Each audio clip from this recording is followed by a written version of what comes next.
In 1982, Stephen Callahan set sail from the Canary Islands on a small yacht. A few days later, the boat sank. He was alone, in the open ocean. No food, no drinking water, no way to call for help. But he survived. 76 days on an inflatable raft in the open ocean, completely alone. One of the most extraordinary survival stories in human history. Today, I'm going to tell you exactly what he did. Step by step. Because if you ever find yourself in the open ocean, this knowledge may be the only thing standing between you and death. Every year, thousands of ships sink worldwide. Planes go down over open water. Yachts capsize in storms. And every time, people end up in the ocean, unprepared, without gear, with no idea what to do. In this video, you'll learn the 4 things that determine whether you survive or not, how to act in the first few minutes. And this is critical. Where to find drinking water when you're surrounded by nothing but salt water. How to find food in the middle of the ocean with your bare hands. And most importantly, how to make sure someone actually finds you. Stay until the end. That last point saves more lives than anything else, and almost nobody knows about it. Panic kills faster than sharks. When someone ends up in the open ocean, their first enemy isn't sharks, it isn't thirst, it isn't hunger. Their first enemy is themselves. Panic makes you thrash around wildly. You burn energy. You swallow water. Your heart rate doubles. A person in a panic burns several times more energy than someone who stays calm and collapses far sooner. First rule: stop. Just stop. Take 3 slow, deep breaths. Look around. Body position is a matter of life and death. Most people instinctively start swimming, somewhere, anywhere. That's a mistake. If you can't see land, you won't reach it. A person can actively swim for maybe 30 to 40 minutes before total exhaustion. Then the energy runs out, and you go under. You have 2 techniques for staying afloat passively. Which one you use depends on the conditions. Technique 1. Drown-proofing. Face down. This is your technique for rough water and open ocean. This is where it works best. Float face down, completely relaxed. Arms and legs hanging freely beneath you. Your chest, the lightest part of your body, will rise to the surface on its own. Your body naturally finds a horizontal position with almost no effort. Every few seconds, slowly raise your head, take a breath, exhale into the water. Then back down. Why face down and not face up? In rough water, floating on your back means swallowing a wave every time one hits you. You can't control it. Face down, you control every breath. And in fresh water, most people's legs sink when on their back, pulling the body vertical. Face down, that problem disappears. Technique 2. Back float, face up. This one works best in calm water, and it's especially effective in the ocean, where the salt makes you more buoyant. Roll onto your back, spread your arms and legs wide, like a starfish. Take a deep breath and hold it. The air in your lungs keeps you on the surface. Look up at the sky. Relax your neck. Don't lift your head. It pulls your legs down. The advantage: you can see the sky. You can shout for help. No water in your face. The disadvantage: in rough water, waves roll you over, and every swell hits you directly in the face. The core rule for both techniques: don't burn energy trying to stay up. Use energy only to breathe. Your body already knows how to float. Just get out of its way. Hypothermia, the invisible killer. Even in warm tropical water, the temperature rarely exceeds 28 to 30 degrees Celsius. And the human body loses heat in water 25 times faster than in air. Here are the real numbers you need to know. At 20 degrees Celsius, you have several hours before dangerous hypothermia sets in. At 15 degrees, between 1 and 6 hours, depending on your body type and clothing. At 10 degrees, 30 minutes to an hour. At 5 degrees, minutes. What to do? If there's anything floating nearby, grab it. A board, a suitcase, a piece of foam, an empty bottle. Less of your body in the water means more time alive. Pull your knees to your chest, wrap your arms around yourself. This slows heat loss by about 30%. Why you cannot drink seawater. Here is one of the cruelest paradoxes in nature. You are surrounded by water, and you're dying of thirst. Seawater is 3.5% salt. Your kidneys can only excrete salt in urine with a concentration of up to 2%. That means, to flush the salt from just 1 liter of seawater, your body has to spend more clean water than you drank. You drink, and you dehydrate faster. People who drank seawater in the open ocean died sooner than those who drank nothing at all.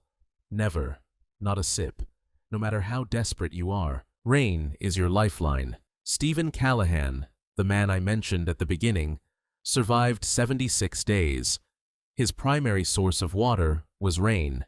How to collect rainwater with no equipment. Take off any clothing and spread it out flat and horizontal. It will collect water.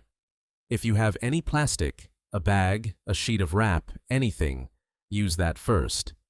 Shape the fabric into a cone and direct it toward the lowest point.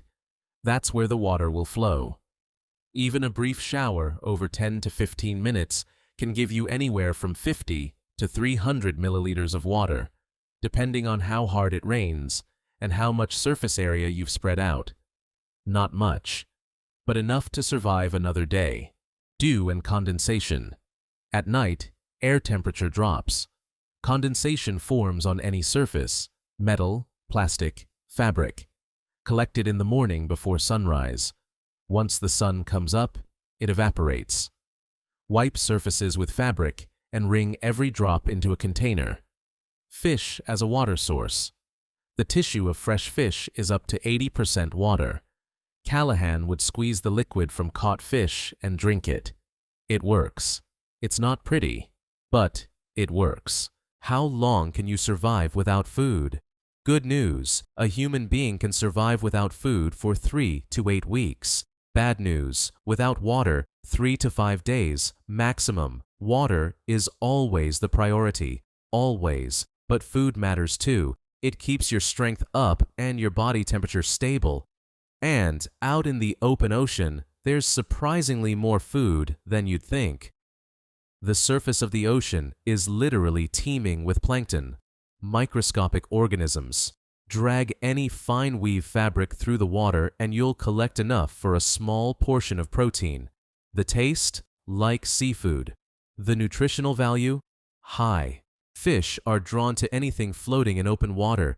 It's a natural instinct. Small fish shelter beneath the object, and larger fish follow the small ones. Any raft or piece of wreckage becomes a living fishing spot within hours. How to catch fish with no gear. Bend any small metal object, a hairpin, a paperclip, a piece of wire, into a hook shape. Thread from your clothing is your fishing line. Bait, a scrap of bright fabric, or a piece of the first fish you catch. At night, fish come close to the surface. If you have any source of light at all, use it. Far out at sea, seabirds sometimes appear. They often land on floating objects to rest. Catching a bird by hand is genuinely possible. If you move slowly, patiently, without sudden movements, that's a source of both food and fluid at the same time. Large patches of seaweed in the ocean are entire ecosystems. Fish, crabs, and small mollusks hide beneath them. The seaweed itself is edible, bitter, but packed with minerals and iodine. How they find you. The statistic that should scare you. A search operation in the open ocean covers thousands of square kilometers. The chance of spotting a single person in the water from an aircraft with no signals is less than 1%. Without active effort on your part, you will not be found. That means your primary job is not just to survive. Your primary job is to be visible. A mirror is your most powerful signal. In clear skies at the right angle, a mirror's reflection can be seen from an aircraft up to 16 kilometers away. That is one of the most powerful signals available to you with zero equipment. Any reflective surface, a mirror, a phone screen foil, bare metal, is your beacon. Aim the reflection toward any sound of an aircraft or helicopter. 3 flashes. Pause. 3 flashes. That's the SOS signal.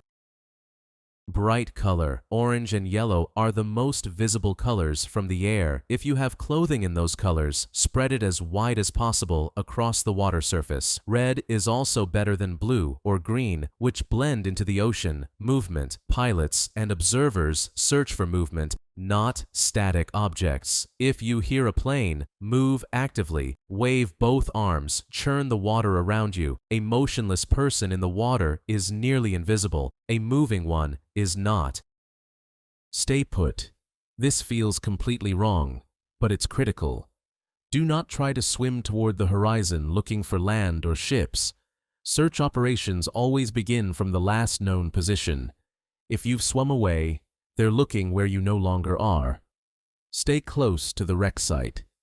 The debris is there. Floating objects are there. Your chances are there. If you ever find yourself alone in the open ocean, remember 4 things. First, don't panic. Panic kills faster than anything else. Use drown-proofing. Stay afloat without burning energy. Second, never drink seawater. Never. Collect rain, collect condensation, squeeze fluid from fish. Third, there is food in the ocean. Plankton, fish, birds, seaweed. But water always comes before food. Always. Fourth, do everything you can to be seen. Mirror, bright color, movement, and stay near the wreck site. Stephen Callahan didn't survive because he was a superhero. He survived because he knew these rules, and he followed them for 76 days straight, alone, in the middle of the ocean. If you want to know how to survive the situations most people don't, this channel is for you. Subscribe. The next video is about being stranded on a desert island, what to eat, where to find water, and how to get out. It's coming soon, and there's something in it that will surprise you. And one last thing. This isn't official survival advice, but it works. Pray. Doesn't matter to whom. Somewhere out there on day 76, someone always answers. See you next time.